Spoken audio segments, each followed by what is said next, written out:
anybody thought you had to say something like how to get on the moon launch, that's probably next door. So before we get started here, I want to ask once again, how many people here are using APRS already? Yeah. All Awesome. right. That's what we wanted to see. Look, you got a radio, he's got a radio, we got a radio, everybody's got a radio. Packets flying all over. Just a protocol thing, couple things. If you need the restroom, go out the door and take it to the right. It's the building down there. You know, it's a regular building, not a porta potty. It's pretty decent.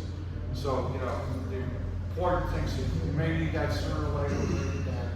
I just assume if there's an emergency or fire, walk out the door and just go out in the field. Nobody told us that. You know, don't just sit here and burn up. Yeah, it's like for the power cords hanging in the back of the 220 suspended from the ceiling. We're going to record this. Does anybody have any problem if we record this session? Just want to do full disclosure. Okay, let me introduce the Grand Poobah here of APRS. Jeff Hochberg, who's the president of the APRS Foundation. I'm John Tarbox. I'm the founder and the vice president. And we both are actively involved in the APRS Golden Packet. How many people have heard of the Golden Packet? Just a couple. We're going to learn about it here. It's part of the assignment of APRS. At this point, without further ado, I'm going to turn it over to Jeff. Good morning. So, as John said, well, welcome to the APRS State of the Union. Really appreciate you guys spending the next hour with us. My name is Jeff Hochberg, W4JEW. I am located in Atlanta, Georgia, and I am president and a co-founder of the APRS Foundation. We'll talk a little bit more about who the foundation is later on, but right now the focus is more on APRS. I am the lead on the annual Golden Packet, or Appalachian Trail Golden Packet, which as John alluded to earlier. We'll talk a little bit more about that event later. Our illustrious Vice President, John, you want to introduce yourself? Sure. My name's John Tarbox. I'm from Maine. And I'm loving this warm weather. You guys did a great job giving me a good reception. When I got in my car to go to the airport, it was -7 degrees. Okay? So in case you guys were wondering what you were missing down here in Florida, and the snow is still white, it still piles up, I assure you.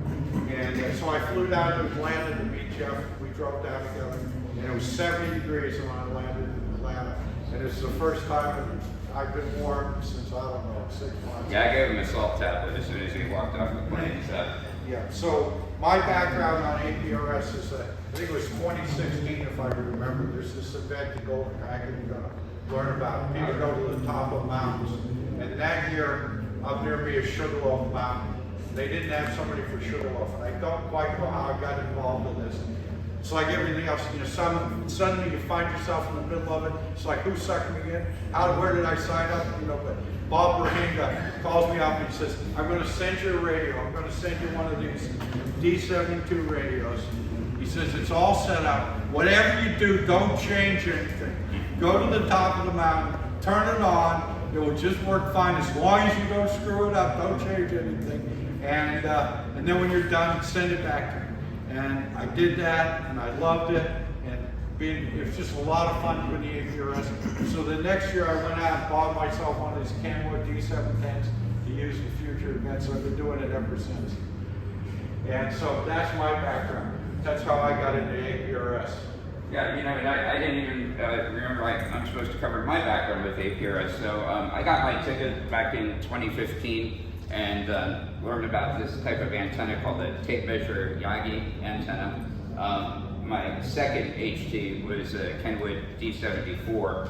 I remember, you know, I just built my tape measure Yagi. I connected it to D74, had a satellite tracking application on my iPhone. I hadn't even walked out of the house. I mean, I was like still in my living room, and I was already hearing packets from the digipeater on the ISS. I was hooked from that moment on just packet in general, but more so specifically APRS. My focus really started out purely on ISS just because of my interest in space, but APRS just became such a huge part of my focus, and obviously President APRS Foundation, that probably became amplified just a little. So as you can see, he's the guy that knows what he's doing. I was the guy like, wait a minute, Bob, which is the button that turns it on? Because you told me not to press it and the other ones. So it's simple. If I can do it, well, you guys are already doing it. But yeah, what happened here? Hang on 1 second here. I hit something by accident. Really, I'm a technologist, so. All right, let's move on. So agenda, what is APRS? I think most of you guys probably have that covered, just given how many hands we saw. What you can do with APRS, getting started with APRS. Again, I think most folks in the room probably have a pretty good idea of that, but we're gonna go over some things that you may not know about APRS and what you can do with it. A little bit about the foundation and how you can get involved. And getting involved is not so much with learning how to use APRS, but following along with what we're doing and how you can contribute. before we go, I just want to let you guys know, the whole slide deck is going to be up on the web. You don't have to take notes, there's no test. You can download the deck out afterwards for all the references. So don't worry about trying to write it down. So you guys may recognize this guy here on the screen, but Craig, KM6LYW, I think he's the only hand that has a channel on YouTube where he plays his own bumper music in the beginning. Craig and is good friends with us, and has been following along with the Golden Packet. Craig has a project called DigiPi, which is an image that's designed for the Raspberry Pi platform. Really like a See his channel, how many are you familiar with? I have to shut him off. Yeah, okay. Well, highly recommend it. Yeah, so in any event, Craig, we asked Craig how he really got started with APRS, and I kind of do already, but he's an avid backpacker. I was going to say Rocky Mountain High, but he spends a lot of his time, he lives in California, so he spends a lot of his time in high Sierra Mountains, over 8,000 feet above sea level. It didn't take long for him to realize there's no cell phone towers up there. Even if he needs help, if something happens to him, he really has no way of calling out for assistance. So he got into Packet pretty early on, and subsequently found APRS. Realized it provided a great way for him to keep in touch with his wife and his daughter. I think he outfitted his daughter with an HT and a mobile linked and APRS Droid on Android phone, and being able to keep in touch with them while he was up in the mountains was just like really sealed the deal for him with APRS. Again, he is the creator of DigiPi. We see here, this is, if you've never seen DigiPi before, again, it's like a turnkey solution loaded on an SD card, throw it in a Raspberry Pi with an audio interface in it, and you can pretty much turn any 2-meter radio into APRS enabled radio. It's a fantastic solution. Craig has quite the following on YouTube. You can go to digipi.org and download the image. Just really, really awesome solution. What is going on here? I have to turn this thing off.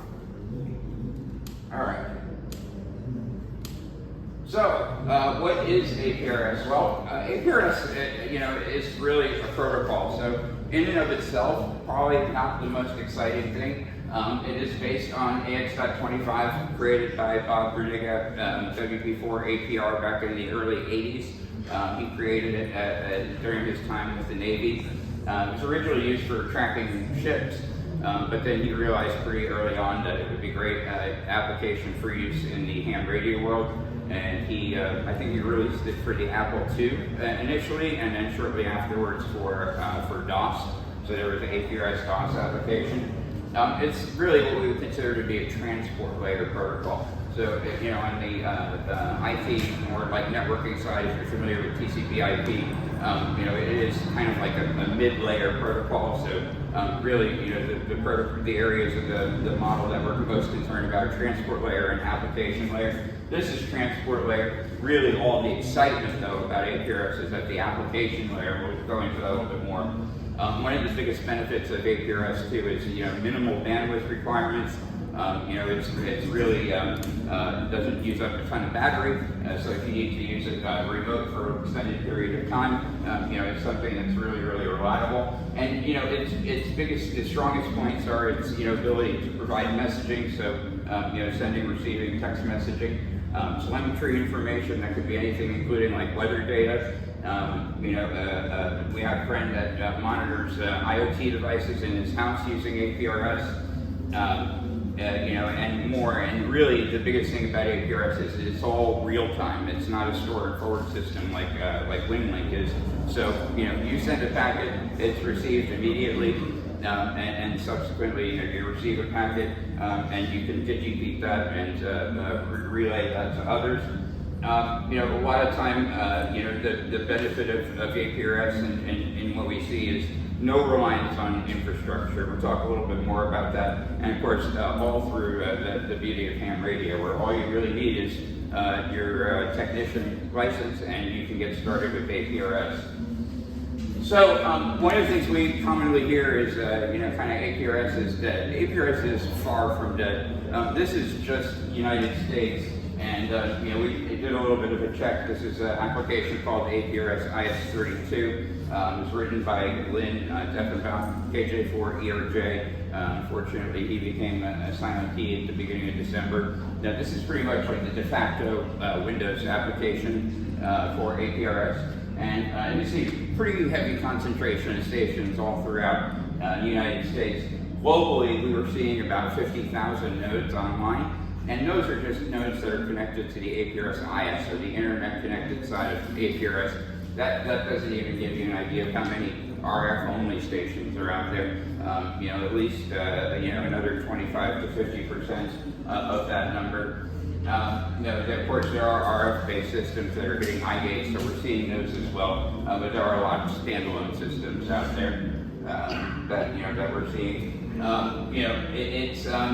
If you look at even like other parts of the world, like Europe and Japan, even heavier concentration of APRS-enabled devices connected to the APRS IS. When we say local, how many of you guys are familiar with this site, vhf.dxview? It used to be called Menolink, I think was the domain associated with it, but got renamed to dxview.com or vhf.dxview.com. It just so happened the other night when I hit this page and took this screenshot, there is some pretty serious tropospheric ducting going on in the southeast here. And, from, like this area here in like Charleston, South Carolina, all the way down to Louisiana, which is like over 500 kilometers. The beautiful thing about this map is this is all driven by APRS. So it is not, voice comms. It is literally picked up. You can see here, these are actual digipeaters, or rather iGates that are sending information in. This map updates effectively in near real time. So this is actual traffic sent and received, not theoretical. As far as that no reliance on infrastructure, this means that actually getting traffic across that sort of distance isn't theoretical. It is a reality. And so that is without the APRS IS involved at all. The APRS IS, or Internet Connected side of it, is just being used to report or feed into this application. So we saw up to 507 kilometers that night, which is pretty darn impressive. If you spend any time on this site again, you'll see it update in your real time. Absolutely fascinating to watch. So what is a digipeater? It's a digital repeater, and designed for relaying packets. So you don't have any of that tropospheric ducting going on. Digipeaters are a great way to extend the coverage area. This graphic here on the right comes compliments of a gentleman by the name of Stephen Smith of U8 LMF. Stephen is a real big advocate for APRS. He keeps another Windows application for APRS called UIView32 going. As best as possible. But really it's a repeater, a TNC, and just that combination alone gives you digifeeding capabilities. And then when you take the digipeater and connect it to the internet, well, then you actually have an iGate. We see here, effectively, took the most typical, what we call the new N paradigm, or wide 1.1, wide 2.1. and really that covers, you know, how many hops that packets can be retransmitted. And then you see kind of like more wide coverage digipeters, still in digipeters, but you know, between a really highly concentrated area of digipeters, you get really solid coverage. And you know, even in areas that are not so heavily populated, you know, we have a friend of ours that's in the Southern Oregon, Northern California area. He relies on two digipeters on high tops in Southern Oregon, and that's how he actually keeps in touch with his family, because cell phone coverage there is really poor. If I could just, Jeff, real quick. Yeah. Let's say this happens to be a 50-watt Kenwood radio here. Here's an HT. So let's say you're going hiking and you have this on your car. You got like a quarter wave on your car, but you take this out, it's a couple of watts. Well, this isn't going really far on its own when you're standing in the trees. So you send a packet out, you tell the radio you want it to be retransmitted. Your car hears it, sends it out again at 50 watts, which means it's going to go to a much wider area, and it's probably going to get picked up on one of those eye gates he's talking about, going to the internet. But if it didn't get digipeated by this, you know, like if the tree fell in the forest, did anyone hear it? Right, so that's a common use for hikers. They'll carry one of these, leave this going in their car to retransmit, and it's both ways. This would retransmit the message coming in. Does it work across bands? What's that? Does it work across brands? These radios would, but the way it's working, it's a basic setup is all on 2 meters. So what happens on our APRS frequency 144.39, it sends the message out. This radio hears it, and after the transmission is received, then it retransmits it on the same frequency. So it's not like analog repeaters with split frequencies. So it's not crossband, and it just repeats what it hears. Yes. Right.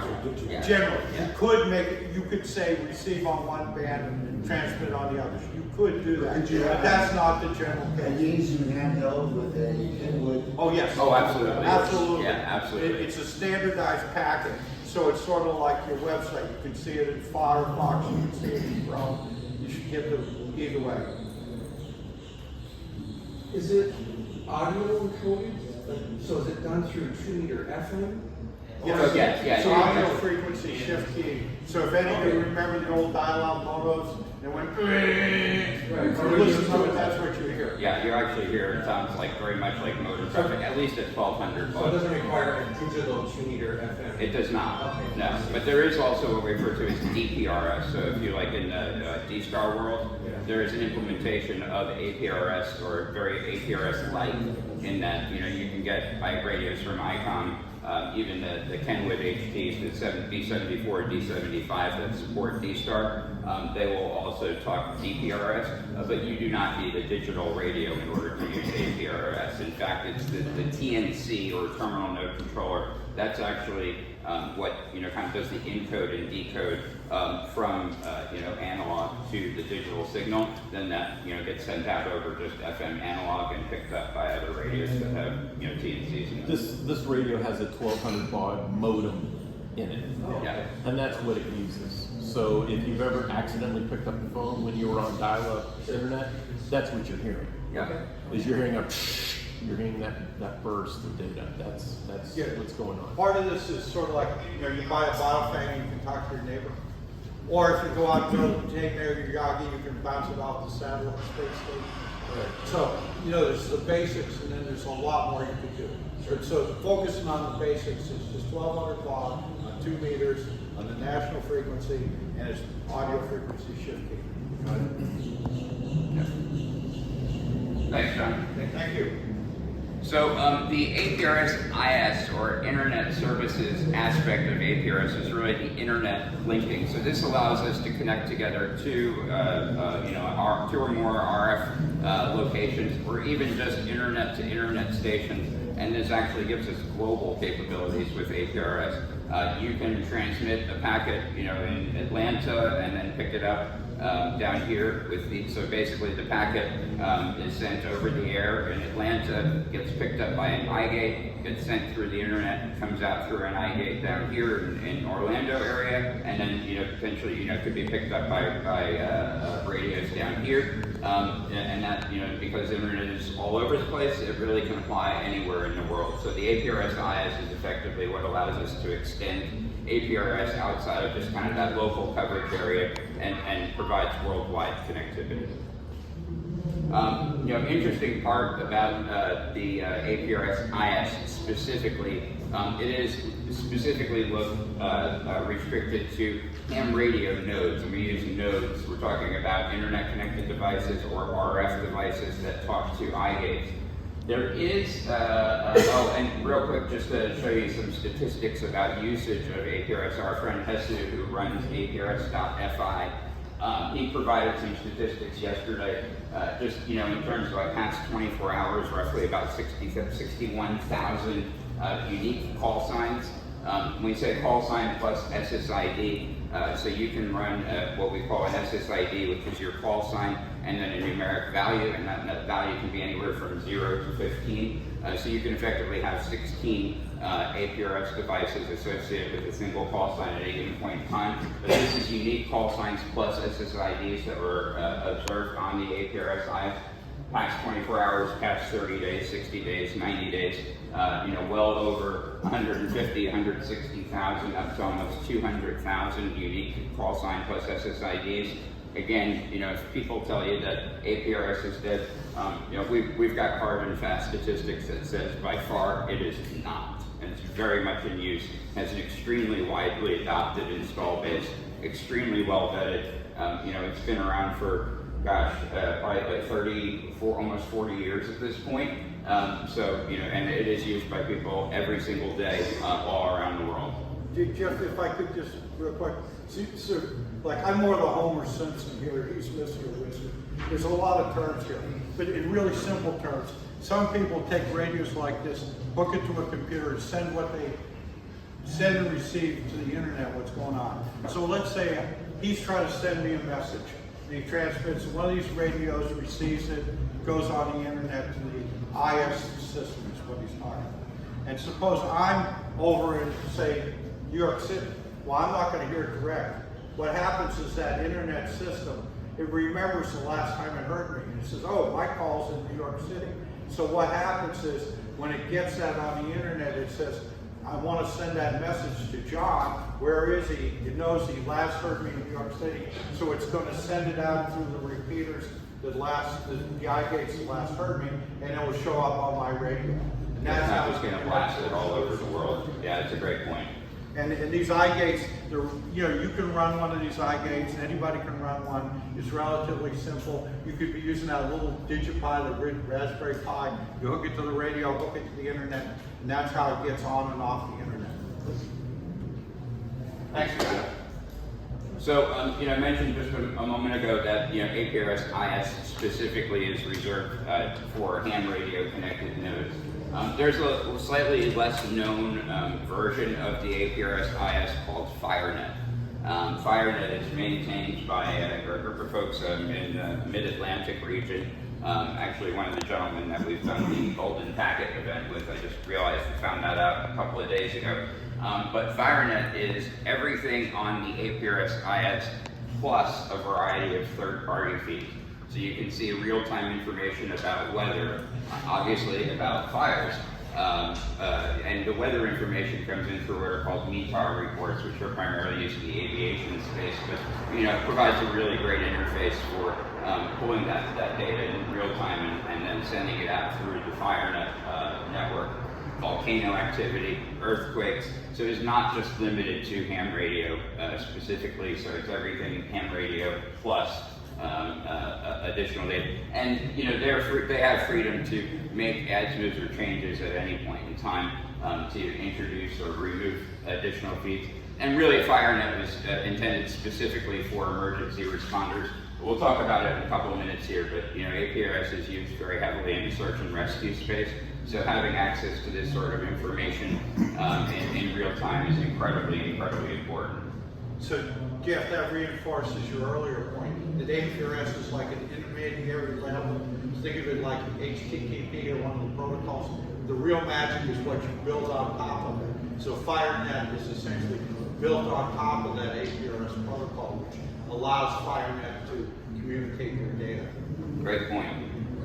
So let's mosey on over here and talk about what you can actually do with APRS. Again, APRS in and of itself, again, is just that kind of transport layer protocol, and it's kind of not really all that exciting. It's what you can do with APRS where things get really interesting, really exciting.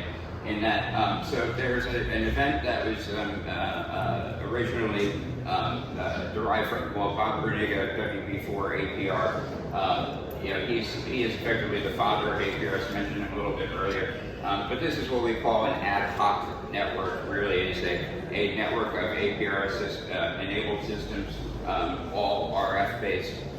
You know, typically a single digiketer and then a number of you know, roaming devices can be really fired up at any point in time. So our friend Jason over here, along with the Daytona Beach Amateur Radio Association, are actually running an APRS Day Out event today through Sunday. You can go meet with those guys. Where did they pod to, you said, or? They're not at pod 2. They're very, very close to the back of the town center of the yard. Okay. I can hear you. Could you stand up and maybe just a little louder? He said, yeah, see, It's near the bathrooms in the RV section. It's near the bathrooms in the RV section. So to understand these day out concepts, they have a special frequency, not the normal APRS frequency. So the traffic is limited to just the event that people hear. And on this sheet, if you come get one of these at the end, all the details here, the backside's all about the day out. And as they said, you've got the real friendly folks over there.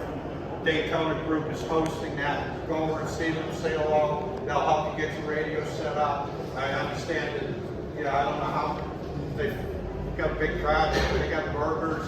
They give you a bottle of water. They're very friendly, so I encourage you to go over and see them. yeah, so yeah, we started working with them early on and introduced Jason to them. So you know, they really built out so the you know, the overall structure of the Day Out event.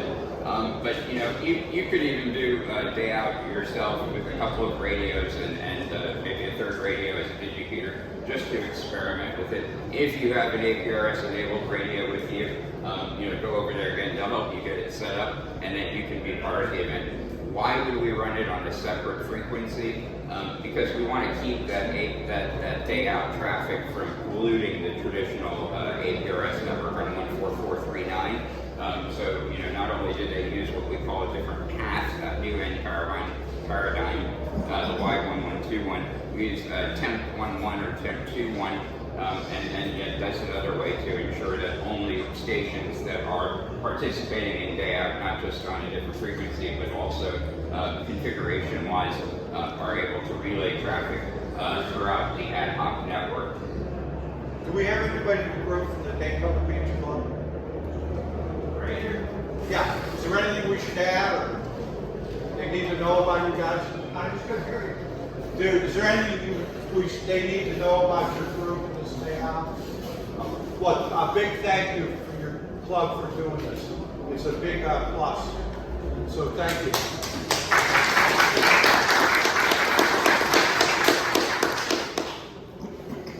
What else can you do with APRS? We see a lot of weather state, again, APRS, real-time protocol. We care about what's happening now, not what happened yesterday or the day before. Well, you know, maybe you do, but if you care about what's happening right now, APRS is a great way.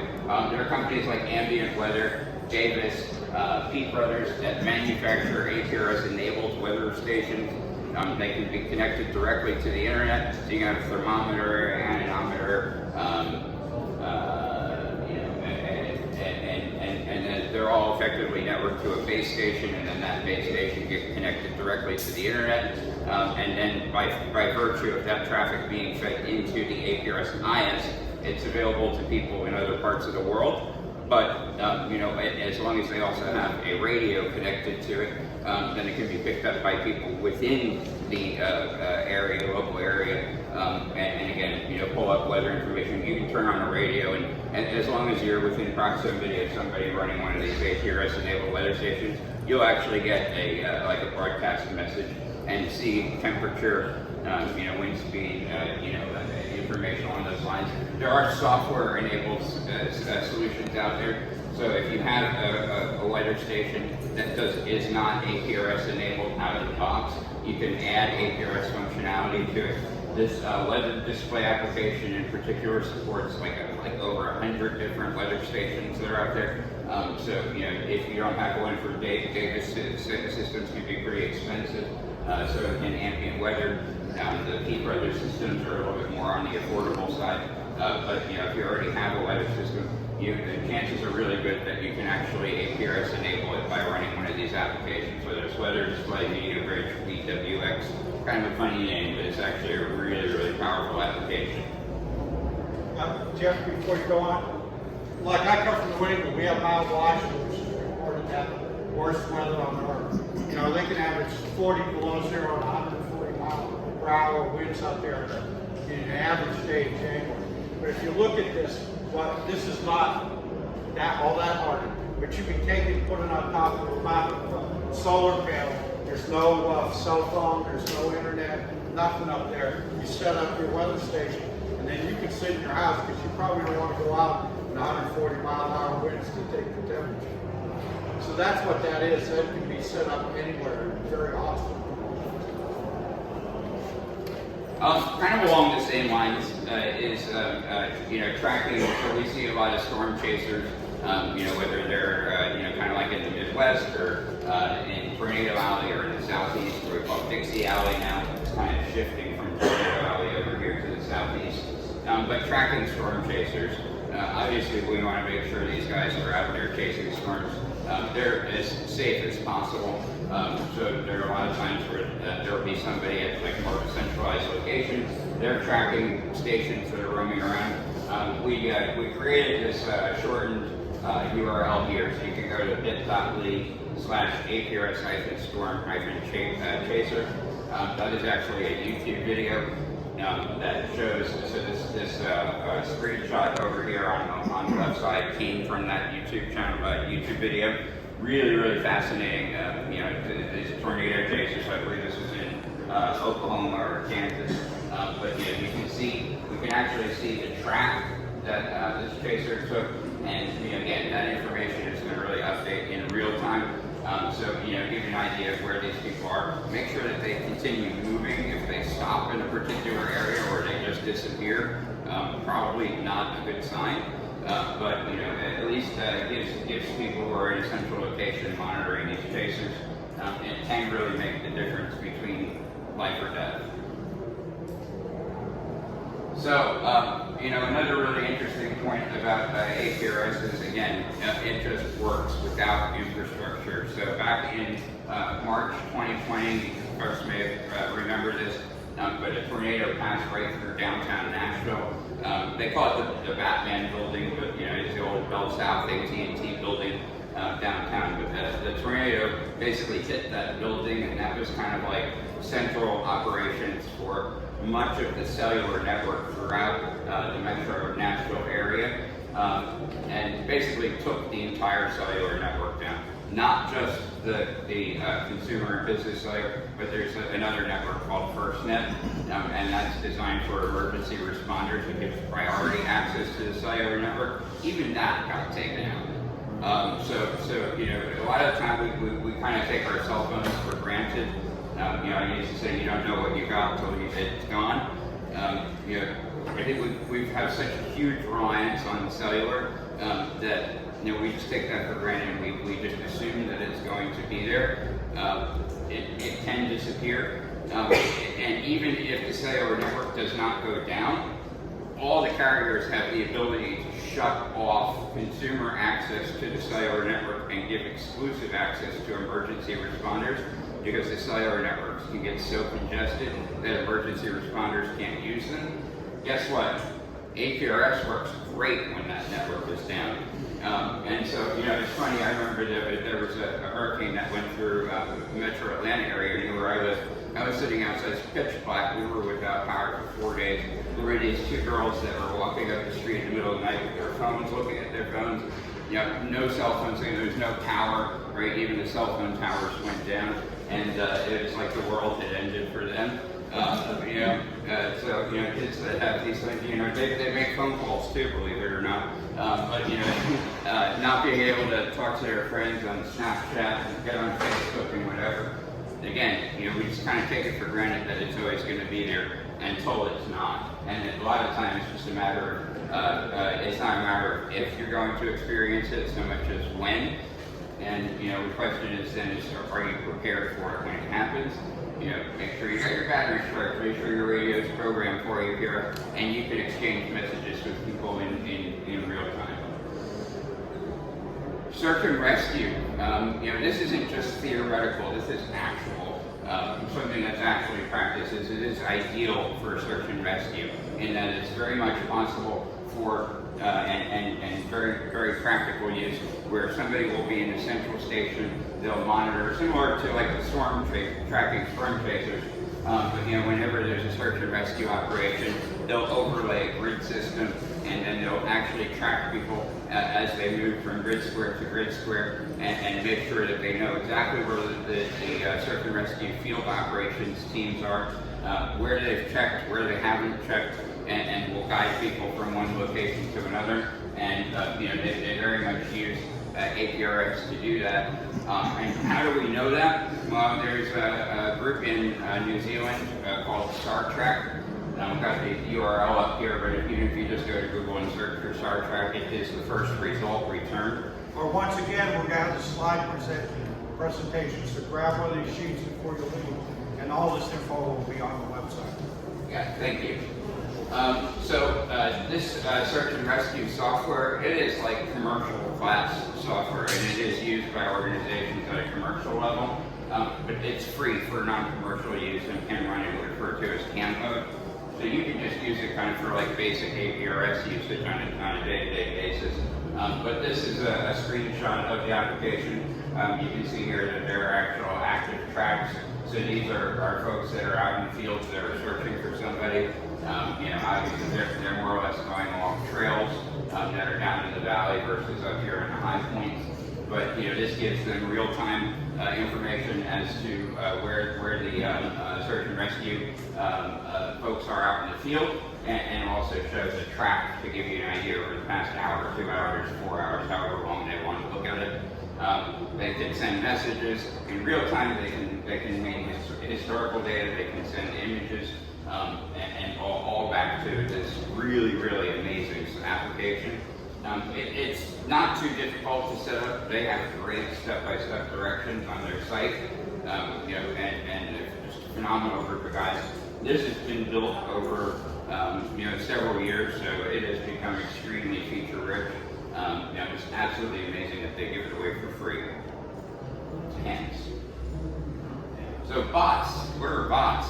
Well, you know, bots can be kind of bad in that, you know, they what we call a botnet in the internet security world. You know, group of computers used to attack, but bots are really systems that are intended to, you know, you send them a message and they're designed to send a response of some sort. There are a wide variety of bots. In fact, we have a site called how.aprs.works. John Langer, WB2OSC, who is the author of Direwolf, which is the leading software TNC. He wrote an article called APRS Information Services. This is just a smattering of the bots that are available. Server and CQ server, very similar in nature. Now, that allows for group messaging. You know, you can spot for SOTA, people doing SOTA and POTA that they want to spot themselves. They can do that by sending a message to AP spot. The DAGA is specifically for SOTA. MPAD, you can get weather information, you can send a zip code, you can send your GPS coordinates. You can even ask it for a list of repeaters that are in the area. It will return the call sign, the frequency, the offset, the tone, and the distance. And so that'll give you an idea if you're ever in an area you don't have access to repeater book or equivalent site, what's in the area. You can send messages into the national traffic system. You can even do a call sign lookup by sending a message to who is. There's even a WhatsApp gateway. There was a service called SMS GTE, which went offline. There's actually a replacement for SMS GTE, although I didn't remember what it was off the top of my head when I was making the slide. So there are gateways. There's a gateway out there where you can actually send a message from an APRS-enabled radio to somebody who receives it as an SMS message, and then they can even respond to you from a cell phone, and it'll come out on your APRS network. Yes, sir. It's just SMS. Oh, it's just SMS, so that's the replacement for SMS GTE? Yes. All right. Jim, so I see we have a POTA guy back there. You do POTA? Do you use APRS to spot yourself with POTA? I don't, only because, Could you just stand up so people can hear? yeah, so I don't use it for spotting, only because I don't have enough gateways in my area. But I'm working with the repeater coordinators to fix that. The Cool. gateway motion or repeater sites. Could you tell people a little bit about the We got- importance of spotting for POTA or so on? For POTA, it's gotten a whole lot easier because more people are into it. But when you're out in the park, if you're trying to do a quick activation, by spotting yourself, it puts you on the POTA.app website. And that way people can find you easier. Because a lot of hunters from home are sitting there looking at their computer to find out where people are in the parks. Right, because to activate, you need to get what, 10 10 contacts? contacts, Right. and the UCC network. So, you know, you're in the park, you're all excited, but if you can't get somebody to talk to, you can't do the activation. So, yes, you can use APRS to spot yourself. Send it to the POTA web server so people know you're in the park. Same thing with SOTA. And the idea with bots is, let's say you were doing a special event like Hamcation, and you wanted people to be able to know where's the nearest restaurant. You could make a custom bot for that and have it. Go ahead. Just a quick announcement. So I have been working the last couple of weeks setting up a bot for Florida. So the APRS FL is now live. And it's probably going to go through a few more revisions, but it's similar to the APRS PH bot. Actually, it's based on the same code. So it's live. It'll be doing that. So it'll be doing a lot of other things in the future. So I'm sorry, what does the bot do again? I just want to it's repeat. very similar to APRS PH. It's based off the same code as APRS PH. Okay. So it's very similar to running nets like APRS Thursday. So Okay. I was actually hoping to have a copy of it running here on the JL network, but that became problematic. And you can come have over some here. information, we'll put it up on our website. Yeah, if you could come over just afterwards and just give us your information, please, that would be great. All right, other place where the APRS used a lot is in supporting races. So like the Boston Marathon. I live in Atlanta, where John is a little bit north there, but that's kind of in this region. But it's been used since the early or mid '80s. 30 years plus. In Atlanta, the Peachtree Road Race, which is the largest, I think, the largest 5K in the world. I've worked at that event multiple times. We've got folks that are actually tracking runners and cyclists, tracking the location of the vehicles that are out on the field, keeping people in touch with loved ones. Again, cellular networks can get really, really congested to the point where you can't make a call, you can't send or receive text messages, and in a lot of cases we'll have hams that are actually out on the course. They wear a vest, they identify themselves, and they can actually use APRS to send and receive messages to people in other areas. We've got people that are in medical tents. They really provide just absolutely invaluable communications that are available all along the racetracks. Peachtree Road Race in particular is on the 4th of July. Atlanta's kind of going to get a little hot and humid in July. There's actually a part of the course called Cardiac Hill, which is pretty nasty. Last year I was working the events, 2 people died on Cardiac Hill. Medical conditions are real. That scared the heck out of me. It's my first time in like 5 or 6 years working that event where that actually happened. Being able to keep track of loved ones is, incredibly important. High altitude balloons, APRS is used a lot for tracking high altitude balloons. When we talk about high altitude, we're talking over 80,000 feet to 120,000 feet. These balloons can just kind of stay in a general area if the winds aren't too great. They can also go pretty much clear across the world. There's track devices like what we see here in that tiny little picture down at the bottom that are 20, 30 bucks. So if they, the balloon becomes unrecoverable, it goes away. It's only 20 or 30 bucks. The balloon costs a heck of a lot more than that. At burst altitude, how high does that balloon go before it goes pop? Descent paths, so you want to go out and recover that balloon. APRS is great, and it is used very, very regular. There's a website, I didn't put the link up here, but called HABHub. So HAB is short for high altitude balloon, but HABHub is a great place to track where the high altitude balloons are. The Golden Packet event is actually how John and I met. Another event that was created by Bob Bruniga.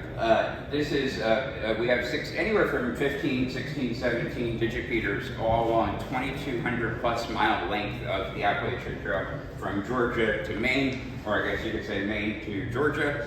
Either way, you'd be right.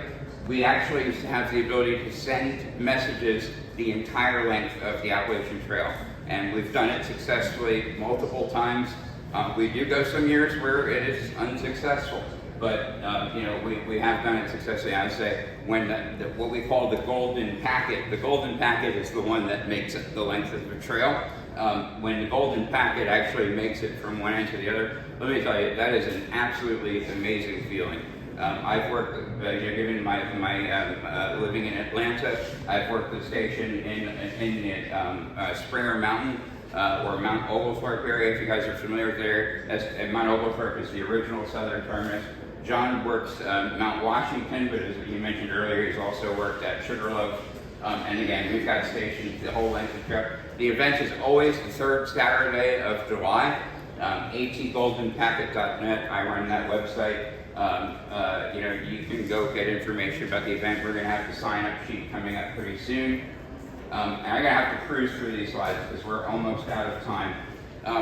APRS can be kind of as difficult as you want it to be because it's great for tinkerers, but it can also be super easy. It can be a little challenging to kind of wrap your head around at first. What I recommend is don't focus on the technology. Focus on what you want to do with APRS and then look at what you need to actually do it. What's the best way to figure that out? Well, finding an Elmer that knows APRS is a great way. Finding somebody who's actively doing what you want to do. There's a lot of APRS mailing lists, whether on groups.io. Tapper has a list called the APRS Special Interest Group, or APRS SIG. It's pretty easy to find people that are out there who are doing a lot with APRS. So you can find somebody, whether if you want to run a weather station, you want to pass packets off the International Space Station. You can get, if you want to unload a lot of money into like a Kenwood HT or their forthcoming mobile, you can do that. Or you can spend 30 bucks and get into APRS really inexpensively. You find out you don't like it, it's not for you. You didn't put a whole lot into it. Again, build it or buy it. You can start off with something as simple as a 2-meter radio. 14439 is the national APRS frequency. Other parts of the world it can be different, but 14439 is the most prevalent. With an audio interface and a piece of software called Direwolf. We've actually found that this particular mobile radio was released in 2013. Again, Kenwood's got a new mobile that's coming out, hopefully later on this year. We may hope to find out more today. But Direwolf is a software-based TNC. We've actually found it does a better job than the Kenwood, believe it or not. We do consider Kenwood as like the gold standard for APRS. Yaesu, the FT3DR, the FT5DR, some of their mobile radios have APRS support. Very, very solid. But these are ways that you can get started with APRS. You want to get connected to the APRS IS, you don't even need a radio. Yes, you can connect the radio to the software, but if all you need is an internet connection, free piece of software, and we call it passcode. So passcode is really a 5-digit number. You can send an email out or go on the passcode group on groups.io. The request a passcode, you get it in a day or two, and then you plug it into one of these APRS-enabled applications. Again, APRS ISCE 34, APRS IS 32 is originally written for Windows CE. Gives you an idea of how long it's been around. Pinpoint APRS is another Windows application, really, really nice. QTH.app is written for the Mac. Yes, there's actually a ham radio app for the Mac. and Zaster, which is an open source application used a lot by folks running Linux or on Raspberry Pi, which is obviously running Linux but on an ARM platform. A lot of options out there. How.APRS.works. I didn't realize .works was a top-level domain. I work for a company called Cloudflare. Every once in a while, domains are like potato chips. You can't just have one. I buy domains pretty regularly. John is our acting treasurer for the foundation. He's probably not too thrilled with me. I bought another one last night. I haven't told him yet. You just got out of that. It's $11. I think he'll get over it. But they do add up. But how.APRS.works. So you guys may be familiar with APRS.org.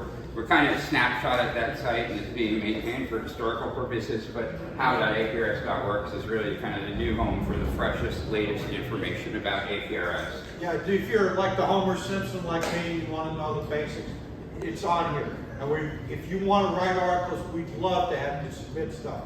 Your stories, what you're doing with it, how you got into it, please send them to us. And it's like blog posts on here, and we're trying to collect it up, and there's so much. And that's the place to go to, like the glossy magazine as opposed to the technical journal. Yeah, it's not just the foundation that's writing stuff for this site. Anybody who is, savvy with APRS or wants to share their experience, you can actually send your story to stories@aprsfoundation.org, and we'll publish your story on the site as long as you provide us permission to. And there's other ways that you can contribute. Who is the APRS founder? You couldn't sit through this without learning a little bit about what John and I do. We started a 501c3 nonprofit. The IRS actually gave us a public charity 50982, which I never heard of before. There's currently 5 of us that are on the executive team. Myself, John Langer, WB2OC, the author of Direwolf. Jason Roush, K4APR. You can tell the APR, he kind of likes APRS. He even went and got a call sign with it, most of it in there. He really tinkers a lot in the hardware space. And then the most recent addition to our executive team, John Barr. We keep pushing for him to get his ticket. I think we pretty much got him convinced, but you don't need to be a ham to be interested in APRS by any means. What are we doing? Well, we're really interested in keeping APRS not just alive, but innovating with APRS and really ensuring that it not only does it continue the way that it is, but we're out there, we're educating people. We are the keepers of, so you may be familiar with there's a PDF out there called APRS 101.pdf. That is the APRS protocol specification. So anybody who wants to implement APRS, whether it's in a radio, it's in one of these APRS IS enabled applications, they have to follow the protocol spec for compatibility. Again, we run how.APRS.works. We've fully taken over APRS.org at this point. We just fired up, it actually went online Wednesday night, Thursday morning. We're running a tier 1 server now, so there's 9 tier 1 servers. We are one of them. We're hosting M server and CQ server. And guess what? We're really big advocates of APRS, which is why we're here talking to you. We plan on going to other events, whether it's Dayton or Huntsville or other parts of the country. So how can you get involved? Well, you can become a member of the foundation. We would love to have you become a member of the foundation because guess what? It actually does cost money. That's the reality. Money makes the world go around. By making a contribution to the foundation, we charge $20 a year for membership. Your contribution really helps not just our day-to-day operations. We do this for free. We don't take salary or anything from this. We are not aware of any other organization in the world, not even just APRS, but any other nonprofit that's doing things in a similar fashion to what we are doing. There is another organization called APRS. They actually own the trademark. They're not even doing what we're doing. You can donate too. $1 is great. We'll take anything. It's every little bit counts. Again, you can go to aprsfoundation.org. Even if you don't remember the /membership or donations part of it, there are links across the top of the page. And you guys are going to hear it first. So the APRS Foundation is doing our very first APRS Summit It's going to be the Saturday before Dayton, and so May 10th. We're looking to do a full day long event, 9 a.m., 10 a.m. to at least 4 or 5 p.m. We're going to have a pretty wide variety of speakers. We're not ready to reveal who we're going to have speaking or the different topics. That is coming up. You can join us on groups.io. We'll have information about that. But really, this is our first, right? I mean, we've been around for 2.5 years, but we really kicked into high gear back in July, August timeframe of 2024. And we're firing on all cylinders now. This is going to be huge. And guess what? It's free if you're a member. So $20 per year, you get into the summit for free. If you're not a member, it's $15. So for an extra $5, you can become a member of the foundation and really help support APRS. We would very much love to have you, be involved with us. You can contribute as much or as little time as you want. We're happy to take it. And we are right on the cusp of how much time we have left. I am so sorry that I went from 25 I just miles that's an hour. an online event, Yeah. so you can get it anywhere. Yeah, you don't have want. to travel And anywhere. we would love it. If there's someone here that would like to present, we're looking for speakers because you guys have a much better story with what you're doing than what we have. We're group thinking. So if you'd like to present, please. And if you have questions at this point, we probably could take we got like 3 minutes for questions. Just a quick question on the APRS Tier 2 network. What's the best source of information and the best way to get involved in something like hosting an APRS Tier 2 server? So it's Want actually... to repeat the question? Yeah, so the question was if you wanted to run, running a Tier 1 server, there's two different rings of servers. There's Tier 1, which is really the core, and then anybody who wants to run a Tier 2 server can. APRS2.net, the number APRS, the number 2.net is where you go to find out about how to run a Tier 2 server. It really is pretty easy to do.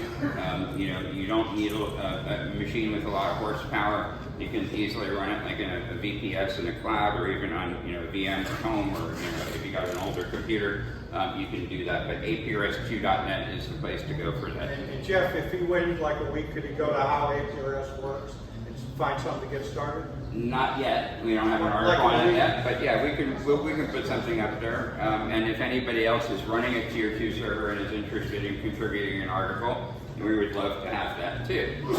Other questions? Yeah, right, this gentleman was next. So I don't know if anybody here is not familiar with APRS, but if you have an iPhone or have you ever used Find My Friends? Find My Friends is basically a ripoff of APRS. If Yeah, you that's a think great about way it. of putting it. Yeah, it really is. I've never thought about it that way, but it is. In fact, there is an APRS.fi application for iOS. There are Android equivalents. You can access the application with a browser, but the APRS.fi app for iOS is great. Again, Hesu is a good friend of the foundation. He's one of the biggest contributors. Any other questions?